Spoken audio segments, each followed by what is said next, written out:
यात इषु शिवतमा शिवं बभूवते धनुः शिवाशरव्यायात वतयानो रुद्रमृडया याते रुद्रशिवा तनूरघोरा पापनाशिनी तयानस्तनुभाषन्तमया गिरिशन्ताभिजातशी या विशृङ्गिरिशन्तहस्ते बिभर्ष्यस्तवे शिवाङ्गिरिद्रतां गुरुमारिगंसे पुरुषं जगत् शिवेन वचसा त्वा गिरिशात्सापदामसि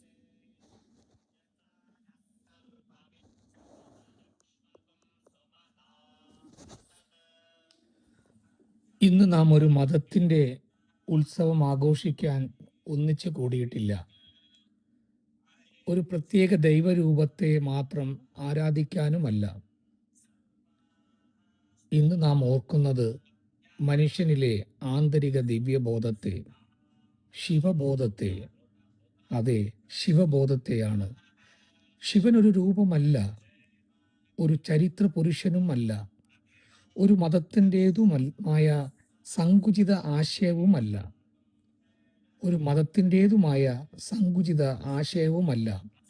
ശിവം എന്നത് നിശബ്ദമായുള്ള ജാഗ്രത, എല്ലാറ്റിനെയും അറിയുന്ന പക്ഷെ ഒന്നിലും പിടിയില്ലാത്ത സാക്ഷി സാന്നിധ്യം. മനസ്സ് ശാന്തമാകുമ്പോൾ തെളിയുന്ന ആ അവബോധം തന്നെയാണ് ശിവം. ശിവരാത്രി എന്നത് ഒരു തീയതി മാത്രമല്ല. രാത്രിയുടെ ആത്മീയ അർത്ഥം ഇരുട്ടല്ല, ചിന്തകളുടെ ശമനമാണ്. രണ്ട് ചിന്തകൾക്കിടയിലുള്ള ഇടവേളയിൽ നാം ആരാണെന്ന് തെളിയുന്നു. രണ്ട് ശ്വാസങ്ങൾക്കിടയിൽ അനുഭവപ്പെടുന്ന നിശ്ചലതയിൽ നാം നമ്മുടെ യഥാർത്ഥ സ്വഭാവത്തെ സ്പർശിക്കുന്നു. അതുകൊണ്ട് ശിവരാത്രി ഉറങ്ങാതെ ഇരിക്കുന്ന ഒരു ആചാരമല്ല, മനസ്സിന് വിശ്രമം അനുവദിക്കുന്ന ഒരു ജാഗ്രതയാണ്. ചിന്തകളുടെ പ്രവാഹം ഒന്ന് പിന്നോട്ട് പോകുമ്പോൾ അവയെ കാണുന്ന സാന്നിധ്യം മാത്രം ശേഷിക്കുന്നു. ആ സാന്നിധ്യം ശാന്തമാണ്, നിർവികാരമാണ്. അതാണ് ശിവം. നാം ദിവസവും സംസാരിക്കുമ്പോൾ എൻ്റെ ശരീരം, എൻ്റെ മനസ്സ്, എൻ്റെ വികാരം എന്ന് പറയുന്നു. എന്നാൽ എൻ്റെ എന്ന് പറയുന്ന ആ ഞാൻ ആരാണ് എന്ന് നാം ചോദിക്കാറില്ല. ശരീരം ബാല്യത്തിൽ നിന്ന് വൃദ്ധാവസ്ഥ വരെ മാറിക്കൊണ്ടിരിക്കുന്നു. മനസ്സ് ഓരോ നിമിഷവും പുതിയ ചിന്തകൾ സൃഷ്ടിക്കുന്നു. വികാരങ്ങൾ ഓരോ അനുഭവത്തിനും അനുസരിച്ച് ഉയർന്നും താഴ്ന്നും ചെയ്യുന്നു. ഉയർന്നും താഴ്ന്നും നമ്മുടെ വികാരങ്ങൾ ഓരോ അനുഭവത്തിനും അനുസരിച്ച് യാത്ര ചെയ്യുന്നു. മാറിക്കൊണ്ടിരിക്കുന്നതിനെ നാം ഞാൻ എന്ന് വിളിക്കാനാവില്ല. മാറാത്തതും എല്ലാറ്റിനെയും അറിഞ്ഞുകൊണ്ടിരിക്കുന്നതുമാണ് യഥാർത്ഥ ഞാൻ. ആ മാറാത്ത അറിവ് സാക്ഷിയാണ്. സാക്ഷി തന്നെയാണ് ആത്മാവ്. ആത്മാവ് തന്നെയാണ് ശിവബോധം. മനുഷ്യ ചരിത്രത്തിൽ മഹാന്മാർ പല ഭാഷകളിൽ ഒരേ സത്യം പറഞ്ഞു. അറിവ് തന്നെയാണ് ദൈവമെന്ന് പറഞ്ഞ ജ്ഞാനികൾ, ദൈവരാജ്യം ഉള്ളിലാണെന്ന് പറഞ്ഞ പ്രവാചകർ, സാക്ഷിയായി നിൽക്കണമെന്ന് ഉപദേശിച്ച ബുദ്ധന്മാർ. ഇവരുടെ സന്ദേശം വ്യത്യസ്തമല്ല. അവർ പുറത്ത് അന്വേഷിച്ച ദൈവത്തെ ഉള്ളിൽ കണ്ടെത്തുകയായിരുന്നു. നാം അന്വേഷിക്കുന്നത് ദൈവത്തെയല്ല, നമ്മുടെ യഥാർത്ഥ സ്വഭാവത്തെ തന്നെയാണ്. അത് കണ്ടെത്തുമ്പോൾ അന്വേഷിക്കുന്നവനും കണ്ടെത്തുന്നതും ഒന്നാണെന്ന് മനസ്സിലാകും. ആത്മീയതയുടെ സാരാംശം ഒരു വിശ്വാസത്തെ ശക്തിപ്പെടുത്തലല്ല, ഒരു തിരിച്ചറിവാണ്. നാം ചിന്തകളുമായി ഐക്യപ്പെടുമ്പോൾ ബന്ധനമുണ്ടാകുന്നു. ചിന്തകളെ കാണുമ്പോൾ സ്വാതന്ത്ര്യമുണ്ടാകുന്നു. അതുകൊണ്ട് ധ്യാനം ചിന്തകളെ ബലമായി നിർത്തലല്ല, അവ വരുന്നതും പോകുന്നതും കാണുന്ന ജാഗ്രതയാണ്. കാണുന്നവൻ ചിന്തകളിൽപ്പെട്ടവനല്ല എന്ന് തിരിച്ചറിയുന്ന നിമിഷം ശാന്തി ആരംഭിക്കുന്നു, സമാധാനം ആരംഭിക്കുന്നു. അഹങ്കാരം എന്നത് ഒരു ധാരണയാണ്. ഞാൻ ശരീരം, ഞാൻ മനസ്സ്, ഞാൻ ചെയ്യുന്നു എന്ന തെറ്റായ തിരിച്ചറിവ്. ഈ ധാരണ നിലനിൽക്കുന്നിടത്തോളം ഭയമുണ്ടാകും. നഷ്ടപ്പെടുമോ എന്ന ഭയം, മരണഭയം, അപമാന ഭയം. പക്ഷേ സാക്ഷി സ്വഭാവത്തിൽ നിൽക്കുമ്പോൾ ഒന്നും പിടിച്ചിടേണ്ടതില്ല, ഒന്നും നഷ്ടപ്പെടില്ല. അതുകൊണ്ട് ഭയം അപ്രത്യക്ഷമാകും. ഭയമില്ലാത്തിടത്ത് സ്നേഹം സ്വാഭാവികമായി ഉദിക്കുന്നു. അങ്ങനെ ശിവന്റെ താണ്ഡവം ലോകനാശമല്ല, അത് അഹങ്കാരത്തിൻ്റെ ലയനമാണ്.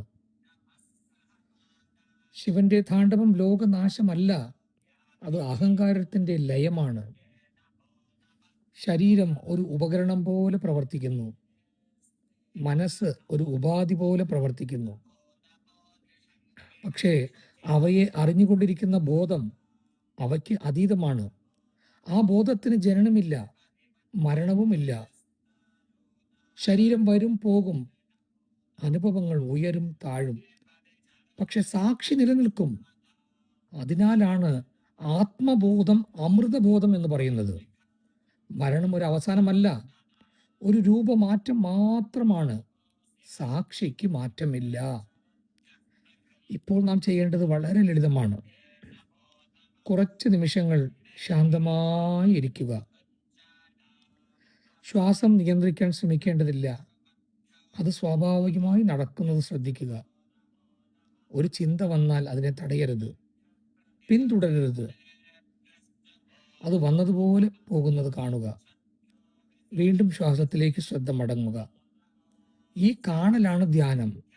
ഈ കാണലിൽ കാണുന്നവരും കാണപ്പെടുന്നതും വേർപെടുമ്പോൾ ശേഷിക്കുന്നത് ശുദ്ധമായ ജാഗ്രത മാത്രമാണ്. മനസ്സിൽ ശാന്തമായി ആവർത്തിക്കാം: ഞാൻ ശരീരമല്ല, ഞാൻ മനസ്സല്ല, ഞാൻ ചിന്തകളും വികാരങ്ങളുമല്ല, ഞാൻ അവയെ കാണുന്ന സാക്ഷിയാണ്. സാക്ഷി ശാന്തമാണ്, സാക്ഷി സമാധാനമാണ്. ആ ശാന്തി തന്നെയാണ് ശിവം. ശിവം ദിവ്യ ആത്മബോധമാണ്. ശിവരാത്രി ഒരു ദിവസമായി അവസാനിക്കുന്നില്ല.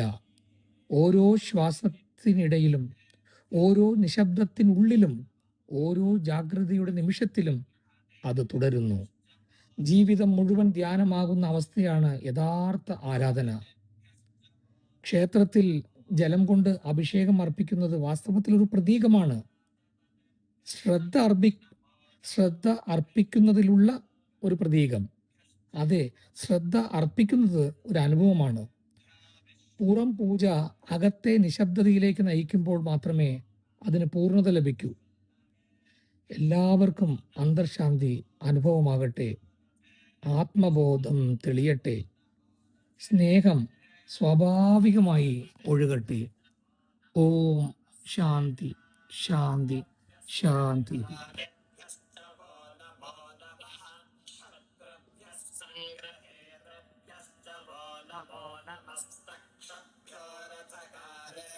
Yes.